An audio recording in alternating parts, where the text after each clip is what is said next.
Hello, everyone. Welcome. Really glad that you're here. I'm Naomi, head of platform at SNSBC, where we back early stage technical founders. And today I get to play MC for our second episode of our Go-to-Market for Dev reboot. Some quick housekeeping. So, first, let me make this poll go live.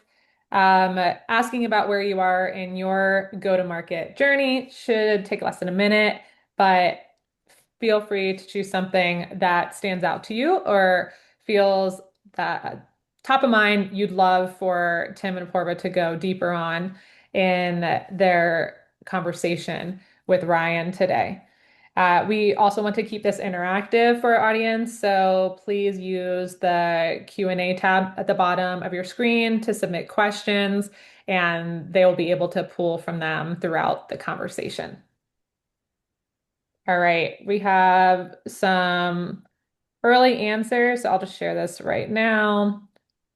Looks like building community around product, turning users into buyers, and then building repeatable outbound motion are three of the most top of mind things. So something to keep in mind, Tim, for as you're asking Ryan questions. But speaking of my co-host, Tim Chen is my colleague and the managing partner I'm lucky to work with at Essence VC. Before investing, Tim lived a very technical founder journey himself. He co-founded Hyperpilot, which exited to Cloudera, was early at Mesosphere and Cloud Foundry, and served as SVP of engineering at Cosmos. So also relevant to this conversation today, he's also an Apache member, and which, makes this all the more fun. And then, given our shared technical focus, we often co-invest with Apoorva Pandi here, who's managing director at Zeta Venture Partners. Before Zeta, he invested at Lightspeed, at Foundation Capital, and co-founded his own company in the NLP space. He was also a go-to-market lead at Quid. So safe to say he's experienced every side of the early stage go-to-market journey. And I don't think our guest today needs too much introduction, but he has built one of the most consequential pieces of data infrastructure in the last decade, I'd say. Ryan Blue is the original creator of Apache Iceberg, a project that started inside Netflix and then became an industry-wide open standard. And he's also the co-founder of Tabular, which is which was acquired by Databricks. So now he's a member of the technical staff there. Brian, welcome. I'll let you further introduce yourself, and then we can turn to Tim and Apurva for jumping into things. Thanks for having me here. I actually don't have much to add. That was a great introduction. Thank you. Well, why don't we just jump straight into things then? Cool. Well, we're here to talk about Iceberg, Tabular, and all this jazz. And since we have one of the biggest questions building community around your products, let's talk about how Iceberg started. And I think probably the most interesting part that is probably relevant to everybody is trying to build a community, right? Trying to build a community from the beginning. So talk about like where did Iceberg starts and maybe some key things that made Iceberg grow as a community in the early days. So in the early days, we were basically contributing to the Hadoop ecosystem and using a lot of those products in our cloud-based data platform. We were really trying to make it reliable for our users, as was, I think, everyone in those days. That was the biggest problem. And we basically found out that the three areas that we had the most trouble with, things like scale, reliability, usability, those all sort of pointed in the same direction, which was that we couldn't trust our tables, right? We couldn't uh, rename a column safely. That's a pretty big gap in data infrastructure. Like these days, what is it, 9 years later, it seems like kind of ridiculous to not be able to safely rename a column, but that's where we were at. And so what we did was when we realized that so many problems were concentrated on this one area that needed to be redesigned and replaced, we were just very lucky that there were already communities and contacts and people that we could work with to build that project and build that community. everyone had the same pain points that we did. We were just a little earlier along because rather than using HDFS for our underlying storage, we were one of the first companies to be all in on S3 and cloud infrastructure for our data platform.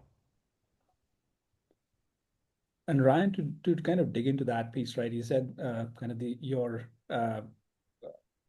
counterparts in other companies and like the early people who were thinking about the same problem, like who were the other folks in the community from other companies who were the early adopters of this approach that kind of inspired you to open source in a meaningful way? I think we always knew that we wanted to open source because this area, like we sort of dreamed of all of our infrastructure being able to take advantage of it. And that meant at the time, having Redshift work with it, which was a C++ engine and things like that. So we knew we wanted a standard, and we knew everyone else had the same problems. So we went to every company that would listen to us. We went to, uh, Stripe and Apple and LinkedIn, Airbnb, Pinterest, like basically anyone we were connected with through either Parquet or other communities, and gave a presentation on the early results. We went to I think what was the last Strata for the Hadoop community, and talked about everything there. We really just tried to build community from the start, and we got traction fairly early, I would say. Apple was a huge contributor, and their employees are still really important, or mostly former employees at this point, but they're still really important people in the Iceberg community. It's been really fantastic to work with those guys. And so maybe to think back at that time, because I was working, in data infra at the time as well. There are multiple formats already, right? Iceberg wasn't really the only one, but there was a need to invent a new one, right? There's certain limitations, and HDFS was a lot of people's sort of like default, I guess, storage. I guess the question here is like, I think a lot of people, especially if you don't know Iceberg much at all, or don't like Tabular much at all, usually contributes to Iceberg growing just because it's used in Netflix in production. Like, oh, it's been used in the company, therefore it grew. It sounds so simple, but I don't think that's really captures the essence of how the community actually able to adopt it. Because one, I think a lot of projects coming out of companies, even though it's open source, don't get wide adoption at all. Like, I just use it. Why would I even go evangelize it? Why do I even need to have? It's not really creating any business value, right? For Netflix or anybody else's. Why would the team want to do this, right? And even do it well is not even just a simple endeavor as well. So can you maybe talk about some key things that maybe even motivates and drive you guys actually want to create not just open source project, like not just code being open, that's it, to actually get multiple people to be on it. And what Mhm. is the sort of the work required or things required to do that well? I don't think many people even understand what that means at all. Yeah, like I said, we kind of went into this knowing that we wanted it to be basically a de facto standard, or that was our goal, so that we wouldn't have to do work.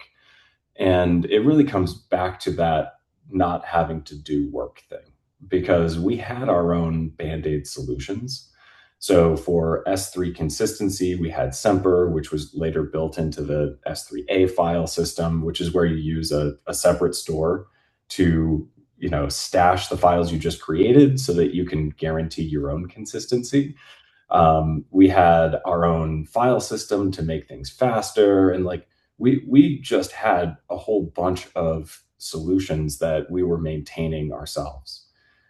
We also had this, what we called the batch pattern, which was how we made writes sort of safe to Hadoop tables.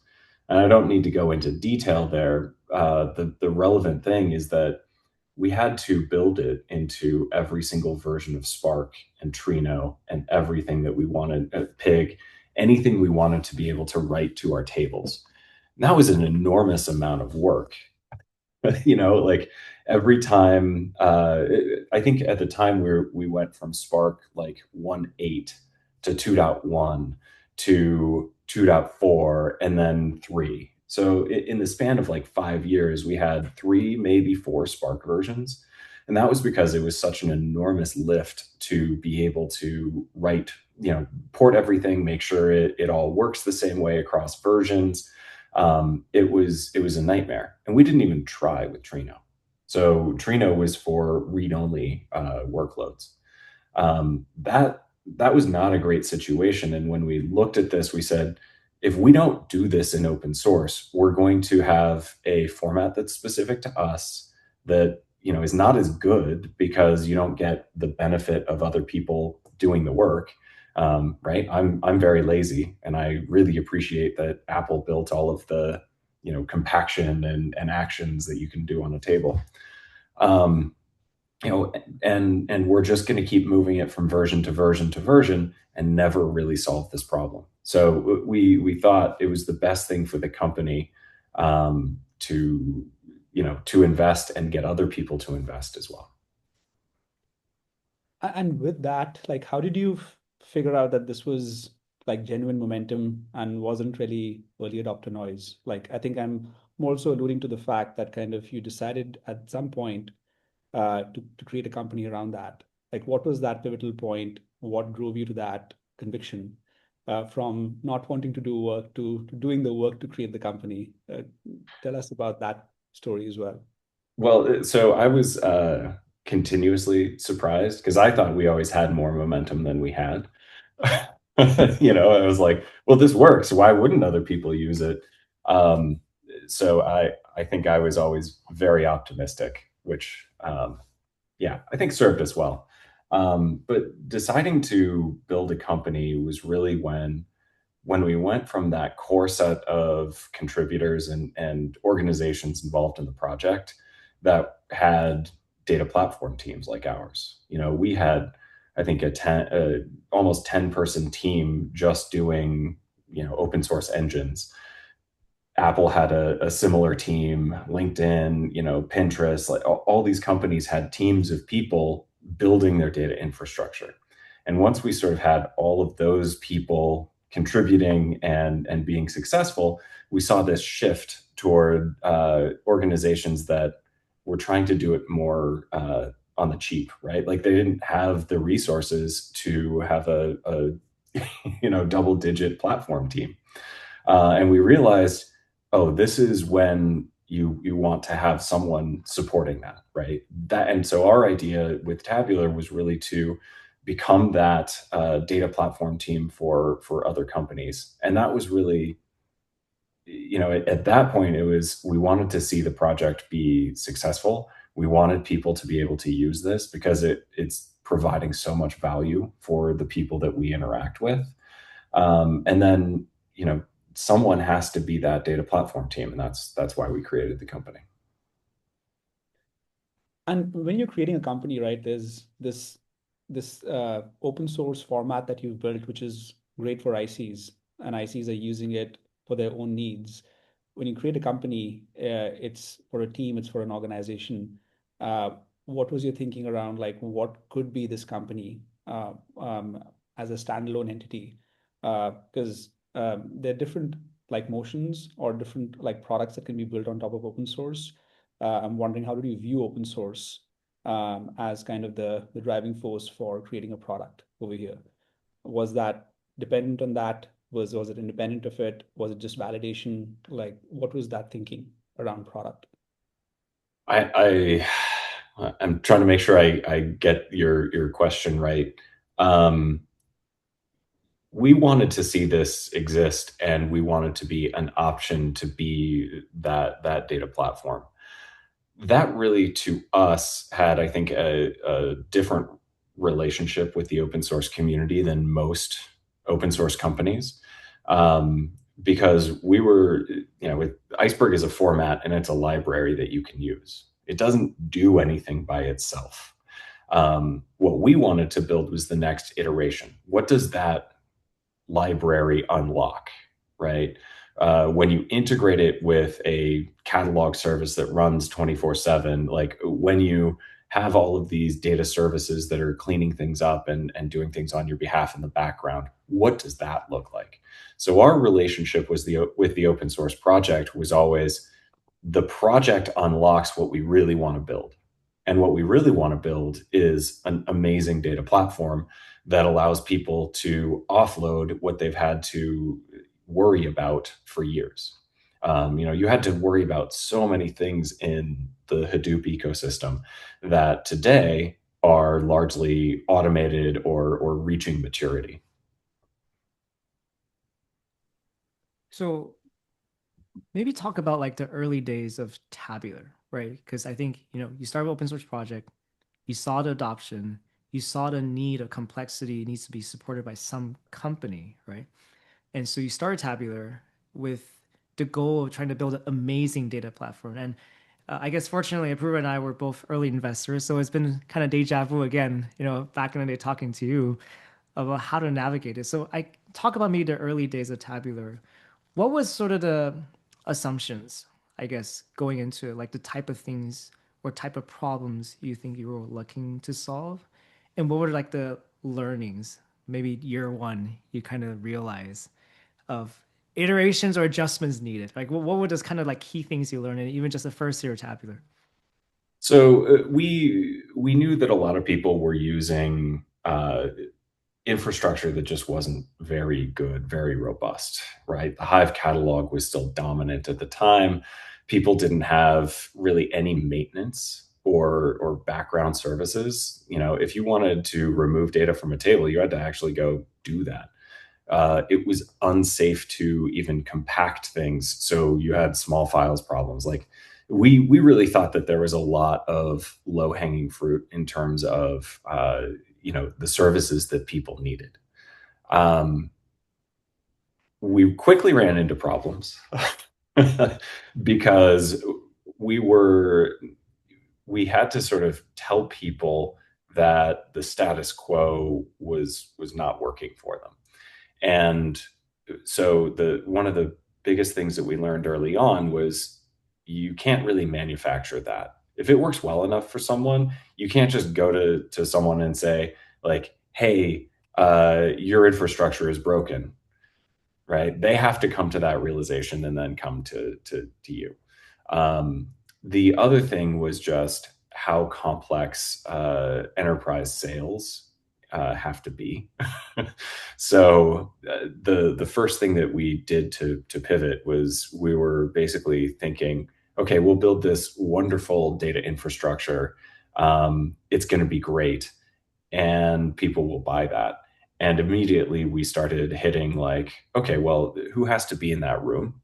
Security. Security had to be in the room to approve the sale and the using our software, and that meant we had to improve security, right? We couldn't just be neutral. We actually had to be a net improvement on the security posture of organizations if we were going to be in there. I think there's also this entire motion, right, where when you think of early go-to-market, a lot of open source companies go after organizations that have open source users and figure out like a sales motion in those teams and those orgs. I think you chose another path. Would be great to talk about that. You went after the Hadoop market, who were trying to go from the older data stack to kind of a batteries included new data stack. Could you talk a bit about that and like why you chose that path? Why wasn't the Iceberg user market kind of the first market to go after? And how should open source companies think about that? So I don't know about open source companies in general because our model was very much like the open source defines the market and we are a product within that market. I think a lot of open source companies have an open source product and then a version of that product that is not open source. And first of all, I really like the model of, doing something different rather than differentiating. I think it's very hard to keep ahead of the open source and manage that difference. But most of the playbook right? Like talking to people, there's this open source playbook that assumes you're doing the other model. And so it's like, go after the people already using your product and upsell them, right? That didn't work for us very well. And it's actually something that we learned. It wasn't that we strategically, I would love to have like taken more credit for this, but we just didn't get much traction with those companies. And I think for us, there was a combination of those companies were already very sophisticated and had very large platform teams. So the people that were our core users in the open source just didn't need us in the same way and had already built up infrastructure that differed from what we would build.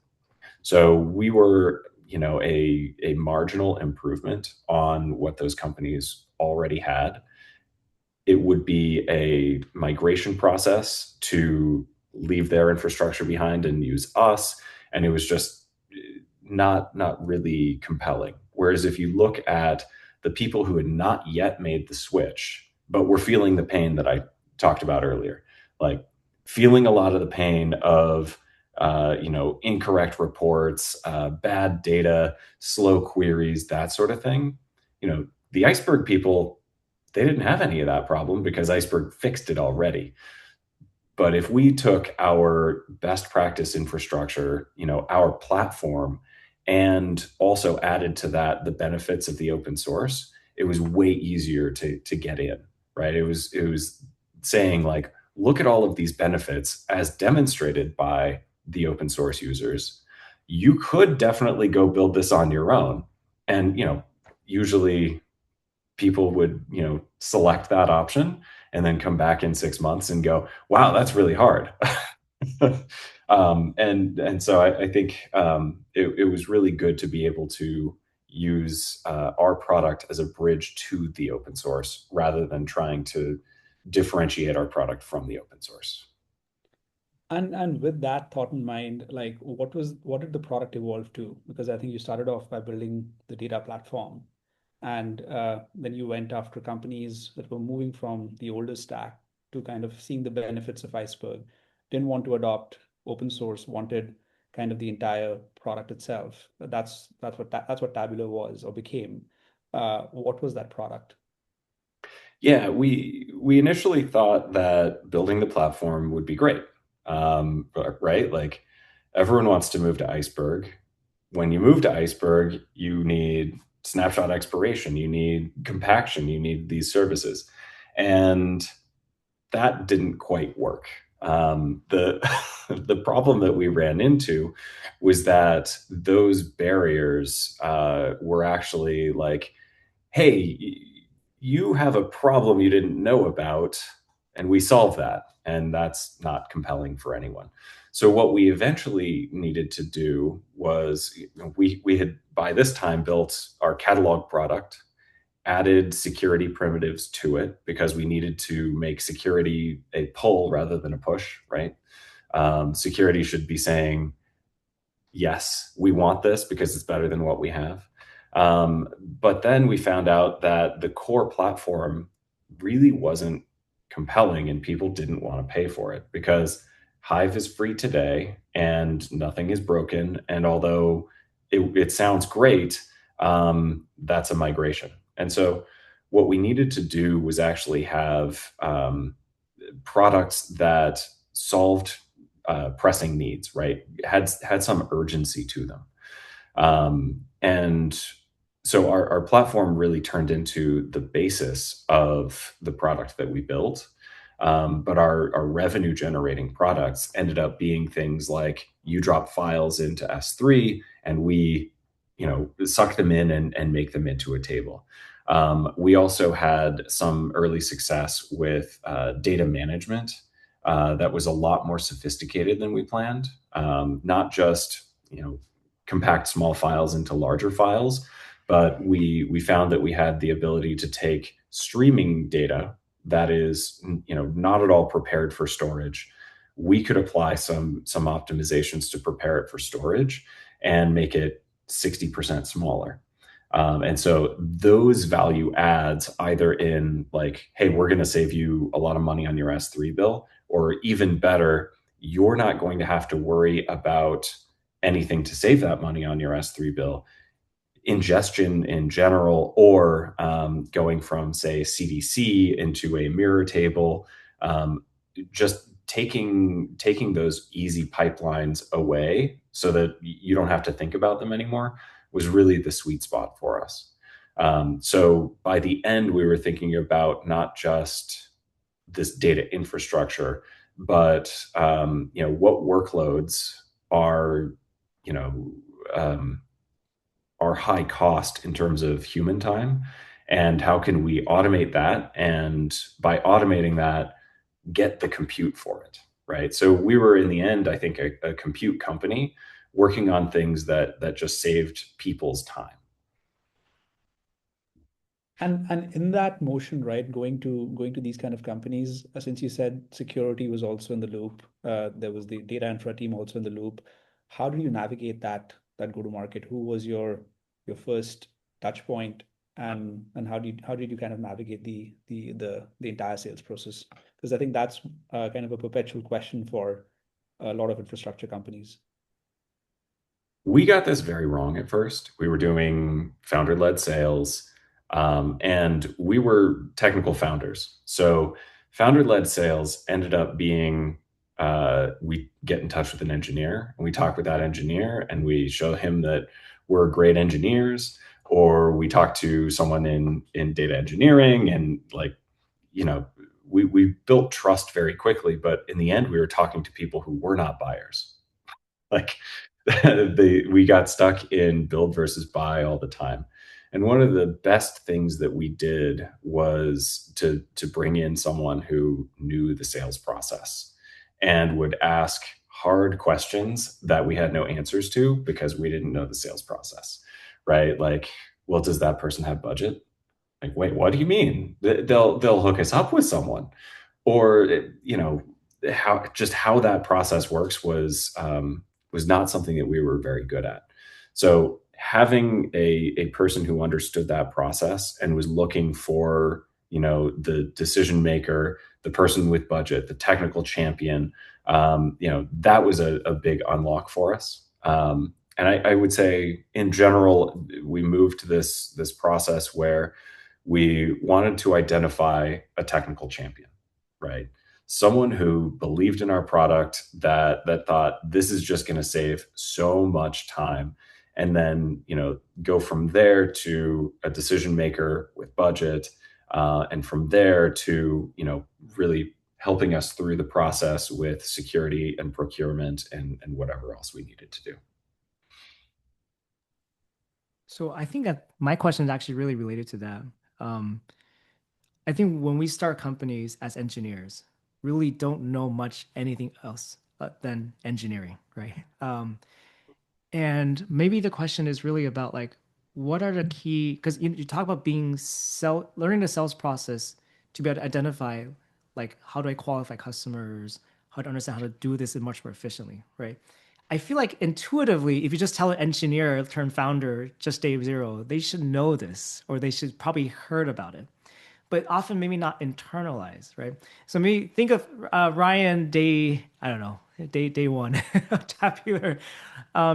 What are the things that you learned personally to maybe have to change your mindset around, or maybe the team as a whole, to learn how to actually, I guess, learn this more effectively, learn the non-technical aspects of things. Like, I know I should bring a salesperson. Where did that even idea come from, right? Where does a founder-led sales, it doesn't work out. Like, what are the signs and things? What are the things you able to like learn, or things you wish you knew that help you learn faster that you didn't really realize in the beginning? Like, maybe there's like more of like team or more CEO type of learning, if that makes sense, rather than just kind of like, rather than just talking about like, oh, we learn about Iceberg and features. Like, is there something like you have to actually have to think differently as a mindset to do this more effectively? I I think it is.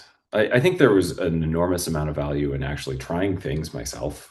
Having founder-led sales and then not having that go particularly well. Um, Sometimes you just have to learn it. I think we were pretty far away from having founder-led sales that actually worked because we were just technical founders. Like we were builders, like very much builders. And so we didn't know what a buyer even looked like. We talked to people that looked like us, people that cared about the underlying technology. And we needed to learn that, the people you're talking to are just the wrong people. Um, like I said, the best thing we did was bringing in someone who knew sales. And I don't know that I could have done that much faster because I needed to appreciate that sales is hard. I know that sounds really arrogant, but I did need to appreciate it. And I think that's one thing you learn as a founder, like sales is hard, marketing is hard, business operations is hard, like everything is hard. These are specializations for a reason. And I think that there is a lot of value in trying to do something yourself, especially, because you need to understand what the person does at a high level and then appreciate how good they are at it and, see real results that you would not have gotten to yourself. Hopefully that answers your question. I think I kind of skirted it. Yeah, maybe another way to just answer this is when is the right timing or best timing you think is to get salespeople involved in your process? Because I think oftentimes we see two different state of mind where like, okay, I know I'm a technical a founder. I don't know anything about sales. Let me go find a non-technical founder and just like you do sales, right? You go figure out things. I'm just here to building. Almost like a CEO/CTO situations. Um, versus, you know, don't appreciate yet what the sales means. I feel like they're both not ideal, right? Because a lot of times when you start a company, what you need to build for or the product itself is not well defined yet, right? We don't exactly know what is the right thing to build. I feel like being salespeople too soon in that journey is actually very distracting too. So maybe what after your journey, what do you think is actually the best timing uh, or situation you should bring salesperson in much sooner? I think you need to feel the pain. So I think you will have design partners and early on, people that you're working with, potential customers, and they're going to say no because your product isn't ready, right? And if your product isn't ready, I think it's too early to have a really expensive sales resource on your team.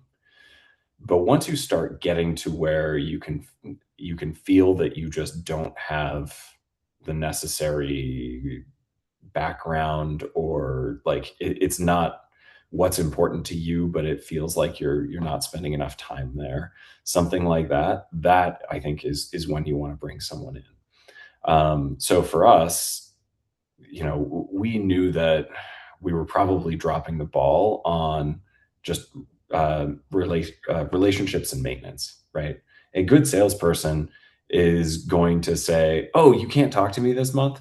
Well, how about in 3 weeks? And then in 2 weeks, check back in." And like a lot of that tradecraft, when you're focused on, as I was, focused on building the platform and the technical things, is just like, you need that somewhere. And when you start feeling those things where you're not doing enough, bring someone in, right? As long as it's going to make a real difference. If it is like, you miss out on a design partner, that's probably okay. If you're missing out on real sales because your product is ready to go, get someone in. And I would say if you're uncertain, go earlier than you want. So I wouldn't say like start with a salesperson, but definitely you want someone managing that process well before you're actually ready to sell, because they're going to start putting processes in place like that feedback. Hey, you know what? The reason why we weren't able to make this sale was because the product needs this. And you have to identify those pretty quickly. Since we're talking about the first sales hire, I think it'd be helpful to hear your like for what's background of your first sales hire, like how do you think of who that person should be? Who did you bring on board? How do you decide that's the right person? But then once you kind of were talking to a bunch of people at that point, since you mentioned that the product needs to be at a certain level of maturity to be handed over to a salesperson, at the same time, they're also helping you figure out the product market fit. So you're iterating with the end customer. Uh, did you, beyond the product, did you define like, as we discussed before, let's go after the Hadoop market, not after the Iceberg users. Let's go after like the urgent needs seems like today are like people can reduce their S3 bill off the bat. Like if they start to use this platform, uh, you can potentially use these like cataloging features and these other features that might not require like data engineering efforts, might not require security to be involved. So did you give them those things to kind of play with, or those knobs to play with to figure out like what could be that early urgent need that they can actually unlock for the product? I'm just trying to understand like A, who was the person, and B, what were the ingredients you handed over that helped them succeed with the first few customers? So the person who we hired found us. He was already in enterprise sales and had been in touch with Jason, our head of product, from Netflix days. So he knew about us, and he found out about our product and our company, and diligently pursued us, which was really nice. He had been at several small startups, had a few exits, and when we were talking to his references, which by the way, always check references. When we were talking to his references, they were just like, he's great at telling you the things you need to know about your product and giving you feedback. It also turned out that we were incredibly lucky, because he could scale a sales organization and did some amazing hiring. Like we just got lucky, in general. But yeah, I think a person with experience in the sales motion that you're aiming for, and for us it was enterprise sales, um, which I believe we had admitted to ourselves at the time. There was the whole PLG fascination for us, but someone with experience there at that scale, and hopefully able to know the things that you're going to need to know. And for us, it was that product market fit wasn't just we have an amazing product. The product market fit is we have an amazing product with a pricing model that is understandable and that works to get us through procurement. Like there are a lot of parts of product market fit that really come from sales, because a technical founder isn't going to know them. I think it's a good And time to. sorry, you also asked about what did we hand over? Yes. We handed over the core product. So we said, hey, we have this working catalog. We can secure people's data in Iceberg tables. We can maintain them. We can compact them. We can, get, I believe, that 40 to 60% reduction in size. Here you go. And what we found was we needed to work a lot more on integrations. So things like, hey, we use Okta for our identity manager, right? Like, oh, okay, so now we have to go build that integration, or we use this other sort of bespoke framework that's internal to us. How do we integrate with that? And managing that process of getting all the technical things in place, that was a big process. And then also the feedback to say, this is the need of this customer for the workloads where we actually made revenue, right? Hey, they want to just dump files in S3. Can we handle that? Yes. how did you kind of also define, I think you alluded to the pricing piece when you were talking about it.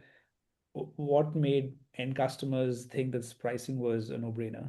What was the early pricing model? How did you think about that urgency? We iterated on pricing quite a bit. It seemed like from deal to deal, we would redo our pricing slide. We initially thought that we would no problem be able to sell our platform for 100K per year plus. And that was based on like, what's the alternative, right? The alternative is actually having headcount to either build or run a platform like this. But people already had this sort of thing set up. And so even though we were providing the value of not having headcount to do this yourself, it ended up being seen as, extra money, going out the door. And so it really was hard to have a subscription fee or a platform fee associated with our platform at all. In fact, what ended up happening was, we would typically get in situations and we would have to significantly reduce or waive or whatever. And so after a little while of that, we started thinking more and more about usage-based pricing. And the usage-based pricing was based on those workflows where, we knew everyone hates the batch model of running something 24 times a day, having at most, or, at best, an hour lag, and potentially, if something's broken, getting 24 emails that, that this pipeline didn't work. And so we knew that continuous execution, bringing data in and like making it rock solid so it never broke down, that was a really big step. And at that point, that's when usage-based pricing makes the most sense. And then we started into, usage-based pricing, pre-buys to get the cost down and things like that. So we thought about that in more like, waiving the platform fee is something that we can just do, right? And that makes it feel like you're getting a deal. And then the usage-based pricing, we try to encourage people to, buy a year of credits up front so that we can pull forward that revenue and actually have a reasonable model where you're not just, paying month to month or something. So actually, I don't think we asked this question yet, but among all the Iceberg users, because we talked about like finding the champion, defining the sales process, knowing that they know what are the things they're able to offer.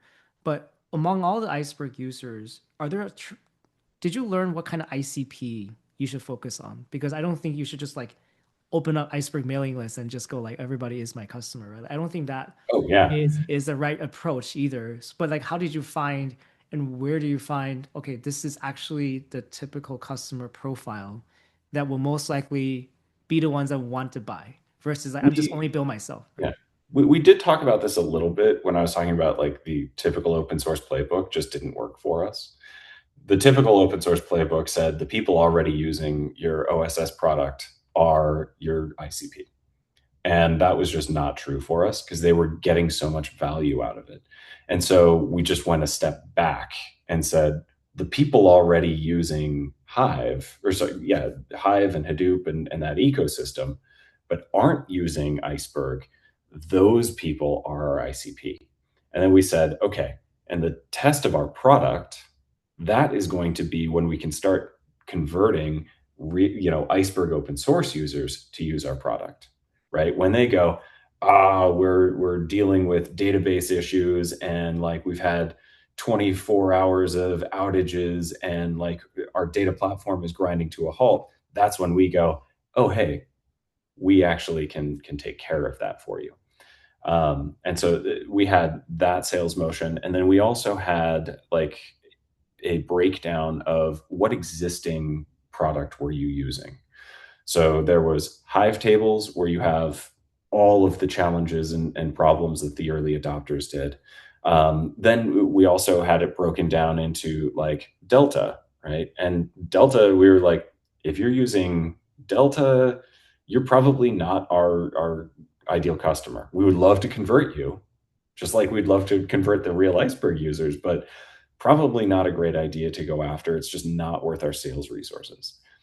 Using sort of the intermediate formats. So if you were using Hive Acid or Hoodie, great candidates as well, because you needed things to work beyond the small set of fixes that those products applied.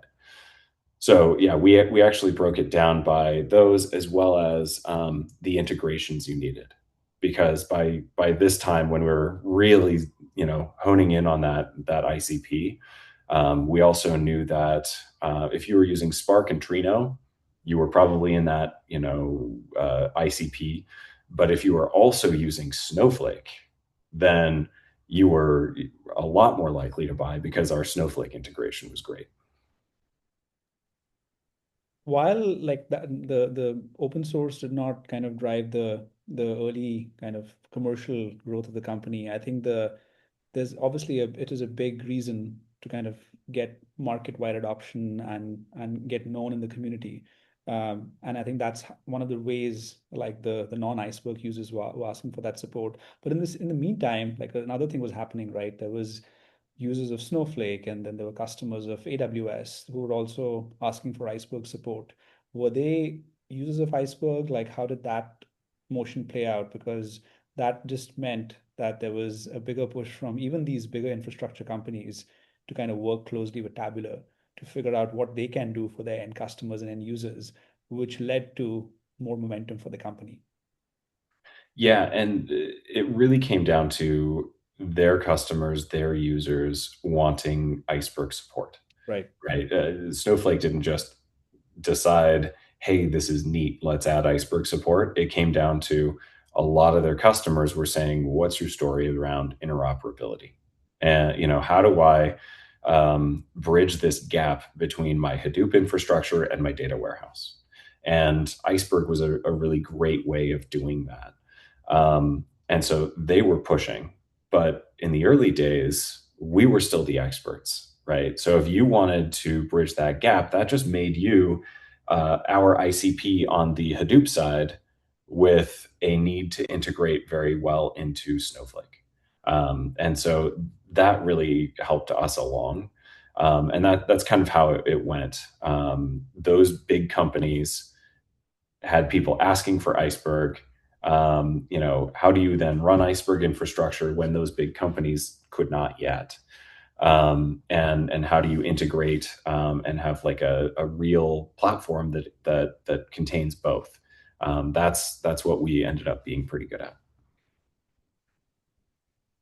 Well, you brought up Snowflake or brought Delta. I think this is probably the perfect segue to talk about how your exit happens. Well, I don't know. I guess leave it open-ended because I think most founders are always looking to learn what is the necessary things that usually needs to happen for acquisition to happen, especially at the magnitude, right?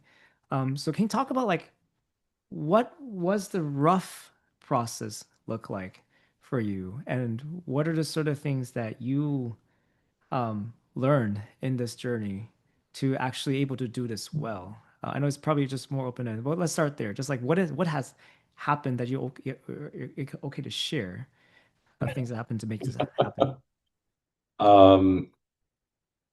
So we had kind of an interesting process where we got an early offer, and it was very tempting.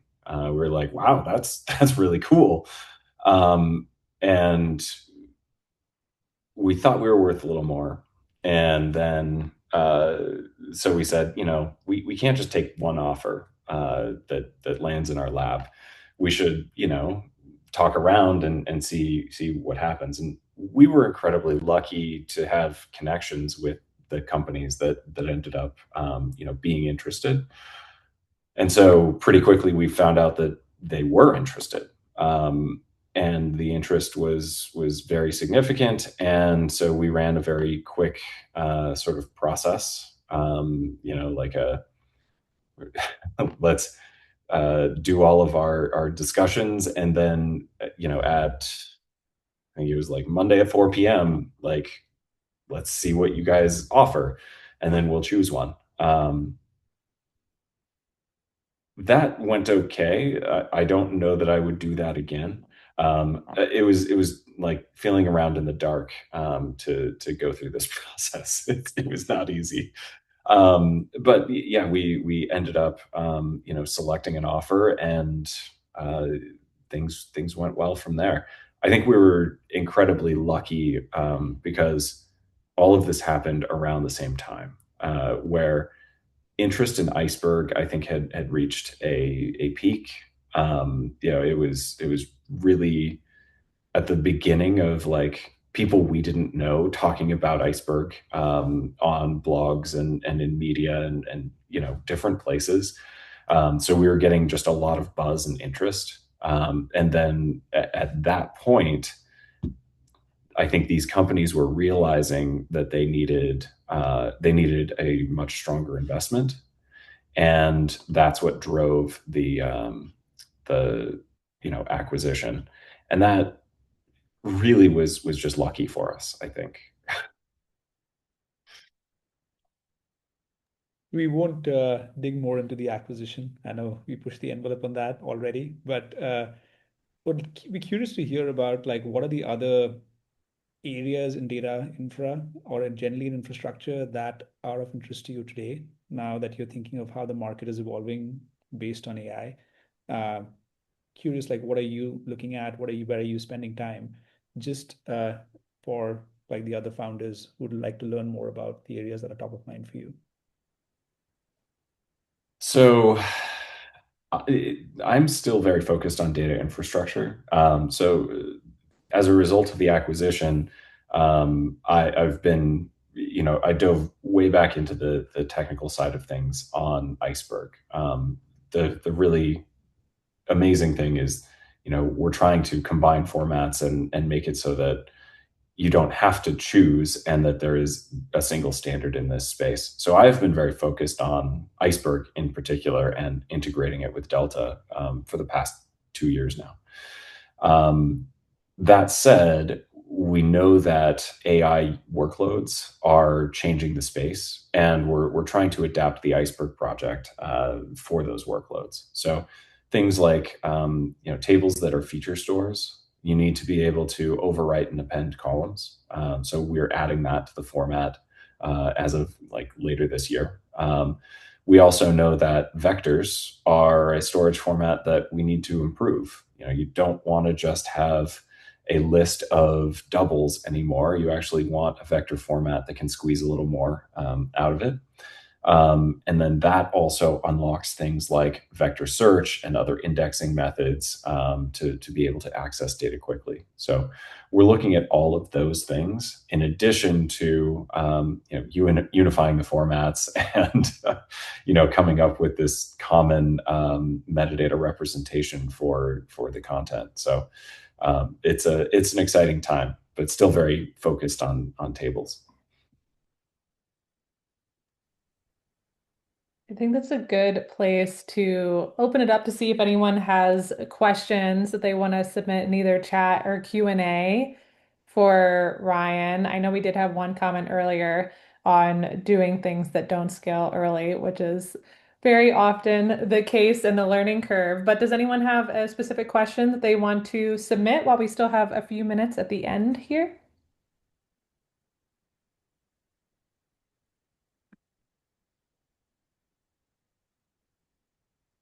Maybe, maybe not. Tim, any last Yeah, maybe one question, because thing? I was thinking this is maybe a common struggle. We talked about technical buyers, technical founders. We have to learn or realize what we're not good at. And I don't think that was easy for everybody to actually have the realization at all. I mean, I work with so many of them. It's not definitely not a simple endeavor. But probably one of the more common open source specific challenges is when you start a company or open source, there's the need to sort of like have resources to continue to foster open source community and projects while pursuing the commercial product and ideas, right? And I don't think we talked much at all here about it. What is sort of like the challenge or the mix of balance, I guess, in your opinion, especially working on this iceberg layer, like how much of the company is spent on open source, like still development, evangelism, that kind of thing, versus, purely thinking on a commercial and the product and platform side. Um, was there any lessons there at all, or? Yeah, so the approach we took was to dedicate resources to the open source. I think that it is problematic when people try to have engineers bridge that gap. And we wanted to, essentially have people whose primary responsibility was doing things in the interest of open source. Again, like we didn't have a conflict of interest because of the way we structured our product. So I think we were kind of uniquely able to do that. So we had, a couple, I want to say 2.5 engineers on open source. We also had the benefit of large companies like Netflix and Apple and others that were investing in the open source at the time. So that was a huge tailwind for us. We didn't have to maintain it ourselves because that community was there. We also then had developer advocates and a DevRel function, and that was like, we got so much inbound from people becoming interested in Iceberg and then reaching out to us, I think that was a good way to invest in the community and the company at the same time, right? Show people how to use this, generate interest in using this technology. And it's always a good thing to show people how to use it, show people how complicated it is to run your own catalog, and then they will want to, buy ours. I love it. Unfortunately, this is a time where we need to wrap up.